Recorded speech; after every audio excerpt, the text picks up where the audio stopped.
morning. I'm driving, so I won't be looking at the phone or the camera.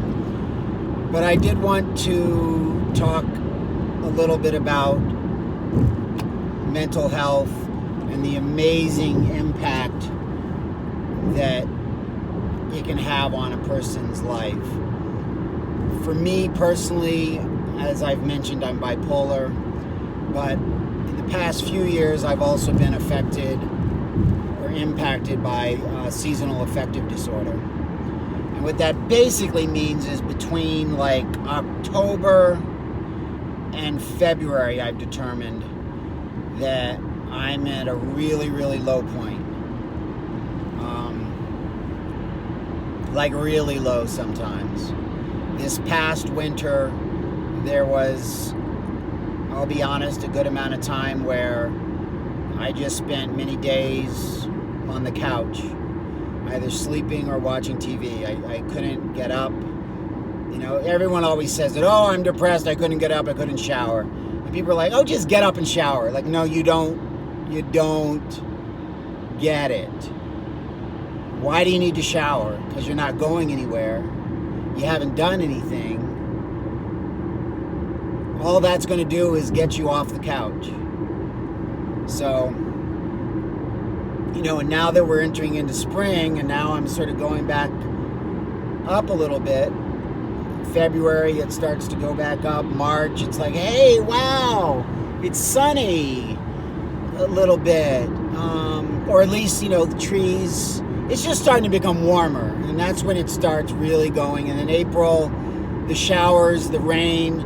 I've not ever been really somebody who's negatively affected by the rain. So the rain doesn't really bother me. And then May, you know, it gets warmer in April.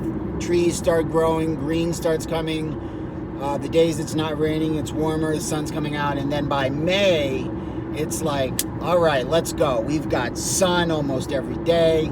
The trees are budding. Spring is going. Just the same way nature is being reborn, I'm being reborn.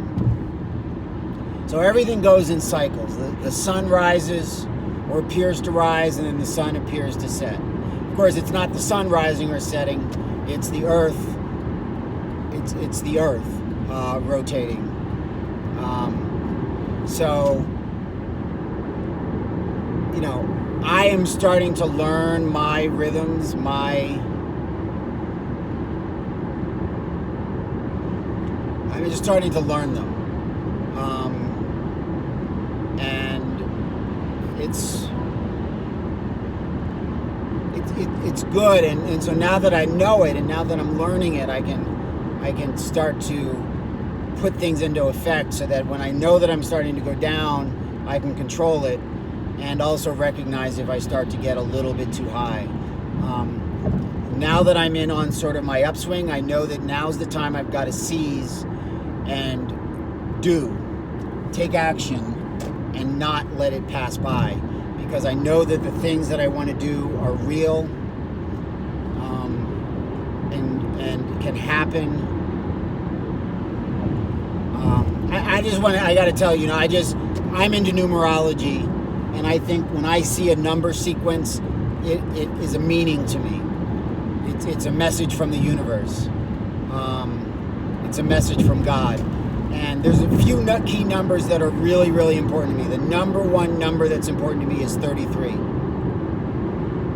And if you look up the meaning of 33, the spiritual meaning of 33, especially in the book I like, is it says 33 means you have a connection or multiple connections with ascended masters.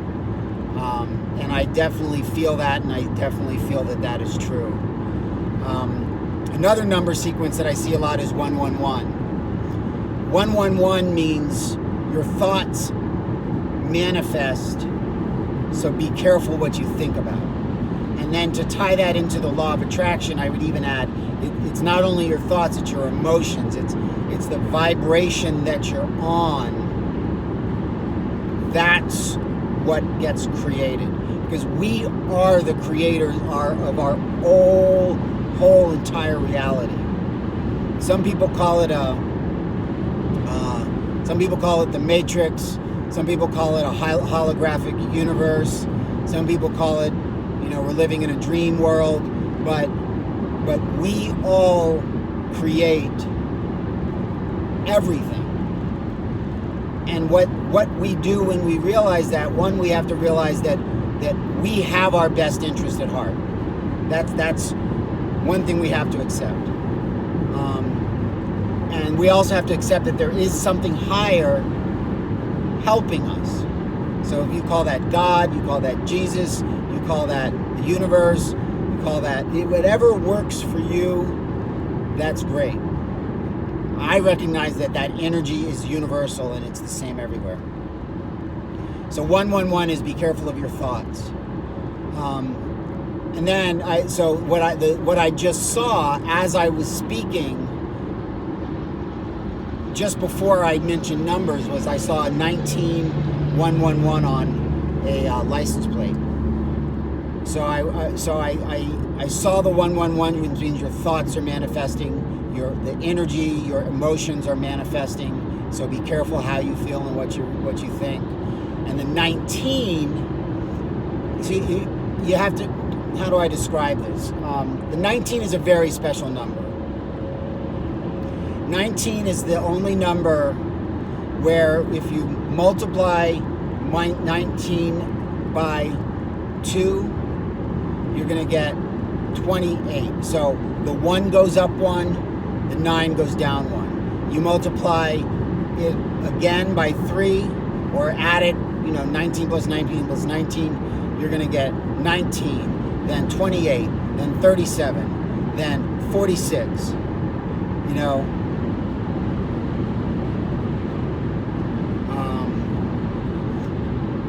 So, of course, now I'm thinking, what's wrong with my math? Is that right? So 19, excuse me, I used to be so good at math in school, and now what you don't use, you lose.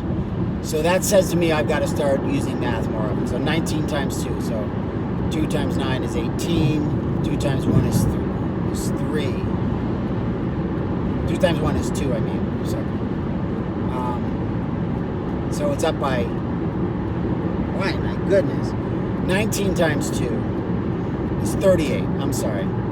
So it goes up by 2 on the left-hand side, down by 1 on the right-hand side.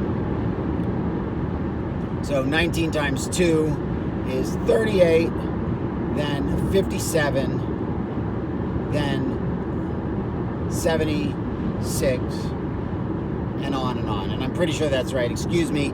I'm going to start doing my math tables in my head, because that is something, obviously, if you don't use, you'll lose. It's sort of like that old trick to figure out the nines table. And I don't know how many people remember this or learned it, but if you want to know what 9 times 7 is, you hold up your 7th finger, 1, 2, 3, 4, 5, 6, 7, and the answer is 70. And then what's left over is 3. So 9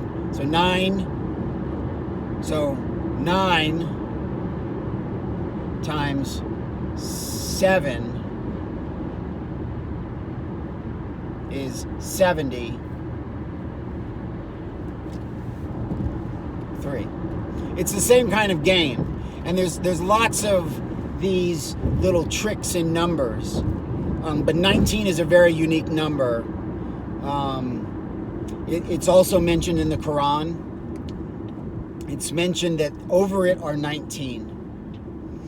I'll get the verse and I'll show you where it is and translate it from the Arabic. But there's a lot of discussion or discrepancy within the Muslim world of what does this mean? What is the 19? So, as I've mentioned before, I was and am a student of Dr. York.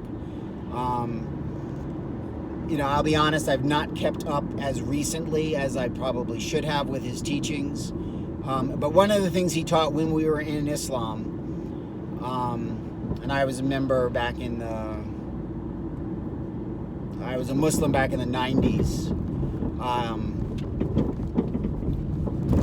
until he told everyone, get out of the white robes, because we used to wear long white jalabiyas. He told the women to get out of the face masks because they were wearing, full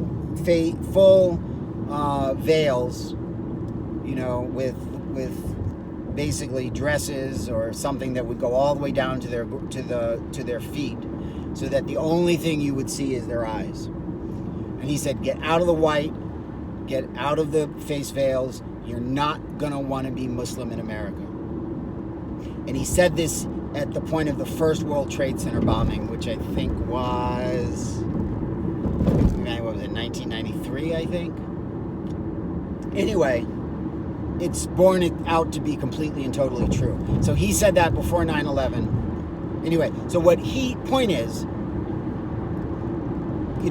when we were in Islam, he explained that the 19 was basically and I'll have to double check this, but it was basically like the 19 elders.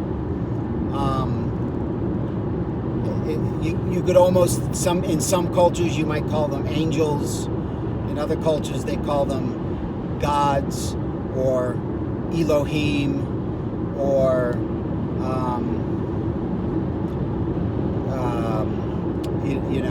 Allahumma in Arabic, or it's so Allahumma is the plural of Allah, and of course Muslims are always like, oh, that's wrong, la ilaha illallah, there is no God but Allah.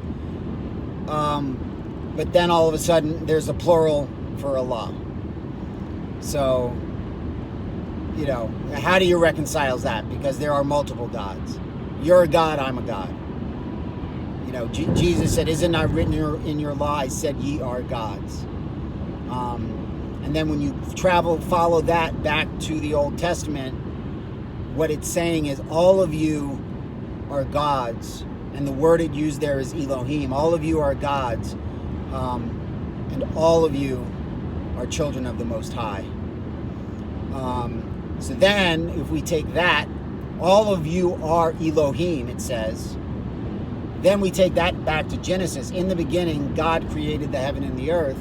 And we read that in the Hebrew. We see that it says Bereshit, which is, in the beginning.